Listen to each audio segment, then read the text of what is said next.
네, 예레미야 29장 11절부터 13절입니다. 먼저 11절부터 읽겠습니다. 여호와의 말씀이니라. 너희를 향한 나의 생각을 내가 아나니 평안이요 재앙이 아니니라. 너희에게 미래와 희망을 주는 것이니라. 너희가 내게 부르짖으며 내게 와서 기도하면 내가 너희들의 기도를 들을 것이요 너희가 온 마음으로 나를 구하면 나를 찾을 것이요 나를 만나리라. 아멘. 오늘 이 말씀 가운데 하나님의 은혜가 넘치길 간절히 기도하고 소망합니다. 우리 기도하는 마음으로 먼저 고백할까요? 하나님과 동행하겠습니다. 우리 옆 사람 축복하면서 하나님과 동행하십시오. 할렐루야. 아멘.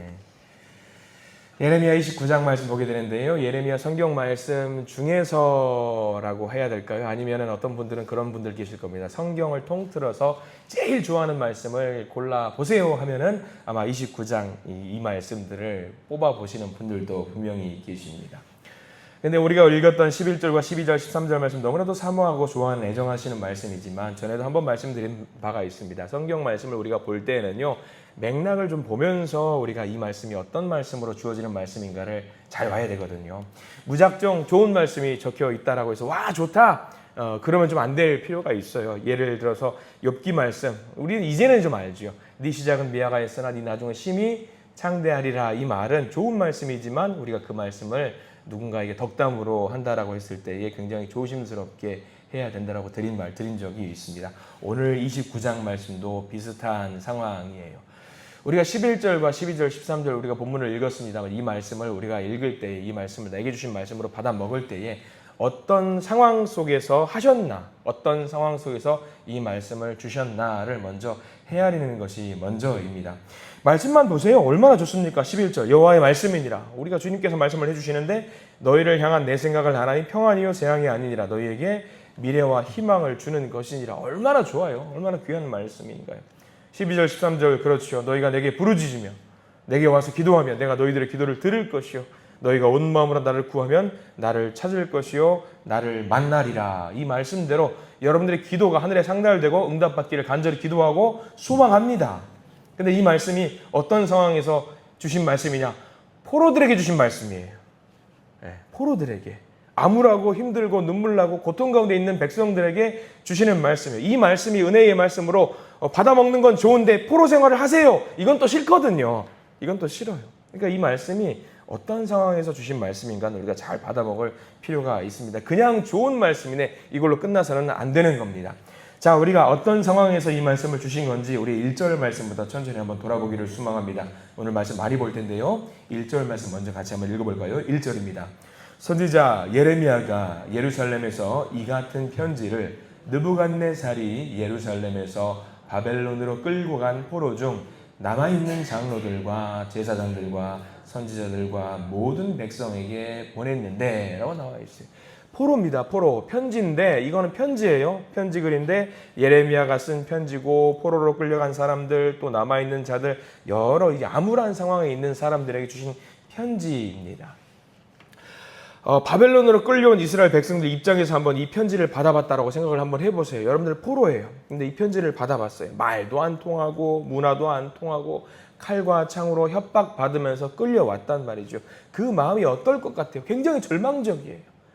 미래는 보이지 않고 희망은 보이지 않고 절망적인 상황, 살아있지만 죽은 것과 같은 그런 상황 속에서 이 말씀을 받게 된다라는 말인데 어떤 마음이에요? 빨리 고국으로 돌아가고 싶어요. 하루 왔어요. 온 첫날부터 빨리 돌아가고 싶은 마음이 있다라는 거죠. 근데 그 돌아오고 싶은 그 사람들에게 뭐라고 말씀하시냐? 5절 말씀 한번 보실래요? 5절 말씀 읽겠습니다. 너희는 집을 짓고 거기에 살며 텃밭을 만들고 그 열매를 먹으라. 도무지 납득이 되지 않은 말씀을 해주고 있어요. 하루라도 빨리 고향으로 돌아오고 싶은 마음이 간절한데 하나님은 오히려 뭐라고 말씀하고 있냐? 그거 아니다. 돌아갈 생각하지 말고 너 지금 있는 그 자리에서 텃밭을 만들고 밭을 일구고 가정을 꾸리고 자녀를 낳고 거기서 생활을 해라라고 지금 말씀을 해주고 있단 말이죠. 얼마나 지금 답답하고 정말 억울한 심정이겠습니까? 그냥 하루하루 열심히 산 것뿐인데 그냥 잡혀왔어요. 분노가 치밀어 오르겠죠. 내가 뭘 잘못했는데 난 빨리 고국으로 돌아가고 싶은데 그런 하루하루 순간을 사는 사람들을 향해서 텃밭을 만들고 열매를 만들고 잘 먹고 잘 살아야 된다. 거기서 잘 해봐라. 이거 얼마나 열받는 말이겠습니까? 절망과 분노를 내려놓고 상황을 받아들이라 이야기입니다. 심지어 뭐라고 하느냐? 7절 말씀 보실래요? 7절 말씀 읽어봅니다. 너희는 내가 사로잡혀 가게 한 그 성읍의 평안을 구하고 그를 위하여 여호와께 기도하라. 이는 그 성읍이 평안함으로 너희도 평안할 것임이라. 오히려 개념을 바꾸는 거예요. 돌아올 생각하지 말고 바벨론 그 나라를 위해서 기도하면서 살아라 라고 이야기하는 거예요.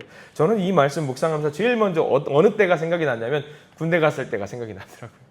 군대 갔을 때 딱 갔는데 첫날 밤에 나 지금 뭐하고 잠도 오지 않아. 막 멀뚱멀뚱 천장 보고 있는데 막 빨리 집으로 가고 싶은데 2년 넘는 시간 동안에 군대 생활을 해야 돼요. 그러면서 어머니께서 기도해 주셨던 게 생각이 나더라고요. 있는 그 자리에서 열심히 생활을 하면서 해야 된다라고 이야기를. 만약에 그런 기도 없고 그런 생각 없으면은 막 거기 있는 사람 다 타령하고 싶을 거예요. 나 지금 여기서 뭐 하는 거냐? 빨리 집에 가고 싶다. 그런 마음이 들었을 거예요. 딱 그 생각인 거예요. 하나님께서 지금 뭐라고 말씀하시면 7절 말씀에서 중요한 표현이 하나 나오거든요. 개념을 바꿔라 해요. 개념을. 생각하고 있는 개념을 바꿔라. 7절 제일 앞에 밑줄을 그어야 돼요. 자, 뭐냐면 너희는 내가 사로잡혀 가게 한 그 성읍의 평안을 구하라고 했어요. 끌려가게 만든 것이 누가 하신 거예요? 하나님이 하신 거예요. 너희들이 뭐 잘해서 잘못해서 억울해서 원망하는 마음, 너희들로 인해서 거기로 끌려간 것이 아니라, 너희들이 지금 이 억울한 생활을 하고 있는 것이 아니라 이거를 하게 만든 자가 누구냐면 하나님이라는 것을 알려주고 계신 거예요. 이거 굉장히 중요한 개념이거든요.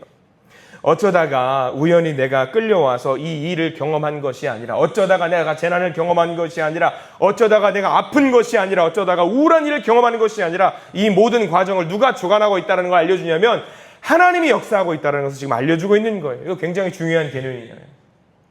우리들에게 이 말씀 주신 이유가 있겠지요. 우리들도 이런 상황 처할 때가 있지 않습니까? 의도치 않게 병원에 투병 생활을 해야 되는 경우, 의도치 않게 재정적인 어려움, 관계의 어려움 겪게 되는 이 모든 상황을 누가 주관하고 있다는 거예요? 하나님이 역사하고 있다는 것입니다. 이거 굉장히 중요한 개념이에요. 이때 당시에 예레미야는, 어제 우리 거짓 선지자 기억나십니까? 하나냐라는 선지자 있었잖아요. 이 거짓 선지자들은 여전히 사람들을 선동하고 있었어요. 뭐라고 말하고 있냐면 8절 말씀 보실래요? 8절 말씀 읽어봅니다. 만군의 여호와 이스라엘의 하나님께서 이와 같이 말씀하시니라. 너희 중에 있는 선지자들에게와 점쟁이에게 미혹되지 말며 너희가 꾼 꿈도 고지 듣고 믿지 말라. 엄중하게 말씀하세요. 미혹되지 말아라. 하나님과 같은 선지자 말했잖아요. 2년 뒤면 돌아간다. 그러니까 거기 터전을 잡지 말고 고국으로 돌아올 생각만 해라. 바벨론 그거 잊어버리고 고국으로 돌아올 생각, 이런 말만 했단 말이에요. 이거 희망 고문이라는 말 아시죠? 희망 고문. 이루어지지 않는데 바라는 것만 계속해야 되는 거. 이렇게 2년 동안 하나님과 같은 선지자 말을 들으면요, 2년 동안 아무것도 못해요. 이게 마치 무엇과 같냐? 암에 걸렸어요. 투병 생활을 해야 되는데 하나님이 고쳐주실 테니까 병원도 가지 말고 약도 먹지 말고 항암 치료도 하지 말고 수술도 하지 마라. 아무것도 하지 말고 그냥 기도만 해라. 이거 맞아요, 틀려요? 이거 잘못된 거잖아요. 예전에 여러분들 90년도에 담위선 교회가 딱 그랬잖아요. 담위선 교회가. 이단. 그때 그들이 말했어요. 이 땅에 있는 것은 부질없으니까 가지고 있는 재산 다 처분해서 헌금해라. 하늘나라에다가 상급을 쌓아두어야 된다. 다 처분하고 헌금해라. 만약에요, 이 땅에 있는 거 헌금해가지고 하늘나라에 우리 집을 구할 수 있다라고 한다면요, 거기서도 부익부, 빈익비는 여전히 펼쳐지는 거예요. 그러니까 지금 그게 뭐 천국이에요. 천국 아니죠. 지금 28장, 우리가 29장 말씀 묵상하는데 거짓 선지자들이 딱 그런 식으로 했거든요. 여러분들 병에 걸리면은 병원에 가서 검사 받고 MRI도 찍고 CT 찍고 증상을 확인하고 고쳐야죠. 당연히 그래야죠. 근데 거짓 선지자들은 뭐라고 말했냐면은, 아니야, 고치지 말아라. 2년 뒤면 돌아갈 텐데 뭐하러 그걸 하냐. 그냥 기도만 하고 있어라. 이건 대단한 믿음이라고 해야 될지 뭔지 모르겠어요. 그래서 예레미야가 무슨 말을 하느냐? 열심히 살면서, 이 바벨론 땅에서도 열심히 살면서 하나님만 생각하고 내가 무엇을 잘못했는지 회개하면서 하나님을 의지하는 백성이 되어라 라고 지금 이야기를 하고 있는 거예요. 하나님이 원하시는 게 그거였습니다. 자, 우리 10절 말씀 넘어가 볼까요? 우리 10절 말씀 우리가 읽었던 본문인데 이런 배경 지식을 알고 10절 말씀을 읽어봐야 돼요. 10절 말씀 읽어보겠습니다. 여호와께서 이와 같이 말씀하시니라. 바벨론에서 70년이 차면 내가 너희를 돌보고 나의 선한 말을 너희에게 성취하여 너희를 이곳으로 돌아오게 하리라 라고 나와 있어요. 여기 70년 숫자가 중요합니다. 정확하게 기한을 정해 두셨죠. 2년 아니라 70년. 70년은 중요한 의미가 있어요. 7이라는 숫자가 의미하는 건 뭐냐면 꽉 찼다라는 걸 말하거든요. 그리고 10이라는 숫자도 꽉 찼다라는 것을 의미합니다. 그리고 7하고 10이 더해진 이게 곱해진 거죠. 이건 뭘 말하느냐? 충분한 시간을 준다라는 거예요. 충분한 시간. 꽉 찬 시간을 의미하는 거예요. 충분한 시간을 줄 테니까 하나님의 사람으로 거듭날 수 있는 충분한 시간을 줄 테니까 이 시간 동안에 회개하고 변화되어라. 그걸 말씀하시는 거예요. 충분한 시간을 줄 테니까. 이 시간들은 오히려 이 70년의 시간은 하나님의 복을 누릴 수 있고 하나님의 은혜를 누릴 수 있는 시간이 될 수 있다라는 말이지요. 이 11절 말씀, 그 70년의 시간이 재앙의 시간이 아니라는 것이 11절 말씀이에요. 자, 11절 말씀 읽어봅니다. 여호와의 말씀이니라. 너희를 향한 나의 생각을 내가 아나니 평안이요 재앙이 아니니라. 너희에게 미래와 희망을 주는 것이니라. 아멘. 포로로 끌려가는 것이 재앙처럼 보이고 야속해 보일 수 있겠지만 끝이 아니라 그 70년의 꽉 찬 시간이 지나고 나면은 이 꽉 찬 시간을 통해서 회개를 하면은 그 후에는 미래와 희망이 기다리고 있을 것이다. 얼마나 이제는 은혜로운 말씀으로 이들이 받아먹을 수 있겠습니까? 근데 현실은 여전히 포로예요. 현실은. 뭐라도 좋은 생각하고 싶지만 여전히 포로고 노예고 절망이고 좌절이죠. 그러나 하나님께서 이 상황 속에서 전에 없던 말씀을 하세요. 예레미야에서는 누릴 수 없었던 말씀을 하셔요. 예레미야에서는 계속 심판, 저주, 벌 이런 것만 말씀하셨는데 이제는 이 말씀을 주시고 나셔서 전에 없던 말씀을 주시는데 그게 뭐냐? 12절과 13절 말씀. 굉장히 중요한 말씀이에요. 자, 같이 한번 읽어볼까요? 12절과 13절. 너희가 내게 부르짖으며 내게 와서 기도하면 내가 너희들의 기도를 들을 것이요 너희가 온 마음으로 나를 구하면 나를 찾을 것이요 나를 만나리라. 아멘. 이 말씀이 왜 은혜로운 말씀이냐? 이스라엘 백성들은 이때까지만 해도 하나님은 어디서 만날 수 있다고 생각했냐면 성전에서만 만날 수 있다고 생각했어요. 바벨론을 끌려갔어요. 끌려가면 이제 하나님 만날 수 있어요, 없어요? 못 만난다고 생각했어요. 재앙이죠. 벌이죠. 저주죠. 근데 하나님이 이제는 무슨 말씀을 하고 있냐? 바벨론으로 끌려간 70년 기간 동안에 성전에서만 하나님을 만나는 것이 아니라 온 마음으로 기도하고 온 마음으로 무릎 꿇으면 그곳이 바로 성전이 되고 거기서 내가 너희들을 만나줄 것이다 라고 이야기를 하고 있는 거예요. 그럼 바벨론을 끌려간 곳이라고 할지라도 내가 기도하고 하나님께 간절히 소망하면은 그곳이 바로 성전이 될 수 있다라고 하나님 지금 이야기를 해주시는 거죠. 얼마나 은혜로운 말씀인지 몰라요. 여러분들 교회에서만 우리 한신교회 내에서만 하나님을 만날 수 있다라고 한다면 여러분 집에 가실래요? 여기서만 살아야 하잖아요. 근데 하나님 그 말씀 아니시죠? 우리들이 있는 그 자리 걸음걸음 모든 공간이 내가 숨쉬는 모든 공간이 하나님을 만날 수 있는 곳이라고 한다면은요. 이거는 복이고 은혜지요. 복이죠. 여러분들이 마트 가서 물건 사는데 그 순간까지도 하나님 나를 돌보시고 병원 가서 진찰을 받는데 하나님이 돌보시고 그곳이 성전이 되고 나를 지켜보신다고 생각하면은요. 얼마나 은혜로운 매일 매 순간이 되지 않을까요? 여러분들 그럴 거예요. 이스라엘 백성들은 성전 파괴됐으니까 나 이제 우리 하나님 못 만나 어떡해 그렇게 생각했단 말이죠. 근데 하나님이 12절 13절 말씀을 통해서 그거 아니다. 바벨론 거기는 미래의 장소고 희망의 장소고 비전의 장소다. 왜? 내가 너희들과 함께 할 것이기 때문에. 내가 너희들의 마음속에 있을 것이다. 이거는 마치 이스라엘 백성들의 망치로 한 대 얻어맞은 것 같은 소리일 겁니다. 뭐라고? 하나님이 우리 마음속에 계신다고? 예루살렘 성전에 계시는 게 아니었어? 그렇게 생각을 하게 되는 순간 이제 자기가 있는 그 자리 속에서 이제 무릎 꿇고 기도할 수 있게 되는 거예요.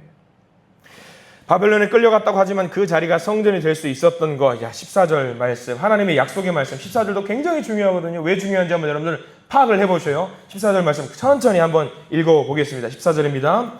이것은 여호와의 말씀이니라. 나는 너희들을 만날 것이며 너희를 포로된 자 중에서 다시 돌아오게 하되 내가 쫓아보내었던 나라들과 모든 곳에서 모아 사로잡혀 떠났던 그곳으로 돌아오게 하리라. 이것은 여호와의 말씀이니라. 14절이 왜 중요한지 아시겠어요?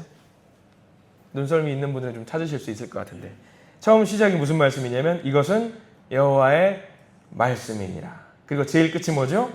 이것은 여호와의 말씀이니라. 계약서예요. 앞에 도장 찍고 제일 뒤에 도장 찍고 중간에 계약서의 내용인 거예요. 앞에도 뒤에도 도장을 찍었다. 이거는 뭐냐면 내가 반드시 이 계약서를 이룰 것이다 라는 말씀이 14절 말씀. 이 14절이 굉장히 중요한 말씀이에요. 시작과 끝이 여호와의 말씀이라. 절대로 이루어지는 말씀이다 라는 것이죠. 이 말씀 우리에게 주시는 이유가 뭘까요? 여러분들 우리 삶을 보세요. 때로는 어떤 분들 그런 말씀 이야기하는 거 들었어요. 아유 목사님 죽지 못해 살아요. 그런 말씀 들을 때가 있어요. 아니에요. 죽지 못해 사는 그런 삶은 없어요. 어마어마한 재앙 같은 일이 우리 가운데 있다라고 할지라도 그 가운데 하나님은 우리와 동행하신다는 것을 여러분들 믿으시기를 축원합니다. 지금 내 삶이 힘들 수 있고 어려울 수 있고요. 고통 중에 있을 수 있어요. 아픔 중에 있을 수 있어요. 근데 그 하루가, 그 순간이 죽지 못해 사는 것이 아니에요. 때로는 아픔이 있을 수 있겠지만 하나님께서 우리에게 미래와 희망을 주시기 위해서 우리를 훈련시키는 시간일 수도 있다는 것을 여러분들 명심하시기 바랍니다. 내가 힘든 것 이상으로 하나님은 우리에게 귀한 은혜를 주시는 분이라는 것을 명심하셔야 합니다. 그리고 우리가 이 허락한 이 순간순간들이 얼마나 귀한 순간인지도 알아야 돼요. 두려움과 불안 속에서 살 수 있지만 그렇게 우리가 거기에 매여 있으면요 아무 성과 없이 그냥 하루하루 사는 겁니다. 근데 우리가요 있는 그 자리에서 기도할 때 분명히 하나님은 우리와 동행해 주신다고 14절 말씀을 통해서 약속해 주셨습니다. 그렇기 때문에 어려움 중에 있는 분들 그 시기를 잘 이겨낼 수 있도록 하나님께 간절히 기도하시고 응답 받으시기를 소망합니다. 오늘 말씀 기억하세요. 너희를 향한 나의 생각을 내가 아나니. 우리 머릿속에 무슨 생각을 하는지 아셔요. 우리는 우울하지만 그게 우울한 것이 아니라 평안이고 재앙이 아니라고 하셔요. 미래와 희망을 주는 것이다. 이 말씀이 곧 우리에게 주시는 귀한 복의 말씀인 것을 깨달으시고 하나님을 제대로 의지하시는 복된 하루의 삶을 살아가시기를 간절히 축복하고 축원합니다. 기도하겠습니다. 하나님 오늘 귀한 말씀 주시니 감사합니다. 포로된 자들에게 주신 말씀, 포로의 자리를 지키라고 그것을 위해 기도하고 그것에서 정착하여 살라고 주시는 이 말씀, 야속하고 매정하고 어찌 보면 죽으라라고 하시는 말씀처럼 보이지만 재앙이 아니라 평안이고 미래와 희망을 주시는 하나님의 사랑이라는 것을 알려주시니 감사합니다. 현실 가운데 우리를 보내신 것이 하나님의 기쁜 뜻이 있는 사랑이었고 이 어려운 삶을 살아가게 하는 것, 이겨내게 하는 것이 우리를 향한 하나님의 놀라운 계획임을 다시 한번 발견하게 해 주시옵소서. 어쩌다 살아가는 오늘 하루가 아니라 이 하루를 숨가쁘게 바쁘게 살아가지만 이 하루 순간순간이 하나님 주신 선물이라는 것을 알고 이 하루 지나고 하루를 정리하는 이 시간, 그 시간에 하나님과 더 가까워지고 더 성숙한 삶으로 우리가 더 성장하게 되는 우리를 깨닫고 알게 해 주시옵소서. 어쩌다 만난 환경이 아니라 어쩌다 만난 고난이 아니라 하나님 나를 향하여 주시는 이 놀라운 계획이 있음을 알고 이 하루 가운데 하나님 그저 감사하면서 충성을 다하는 삶을 살 수 있도록 인도하여 주시옵소서. 예수 그리스도 이름으로 간절히 기도드립니다. 아멘.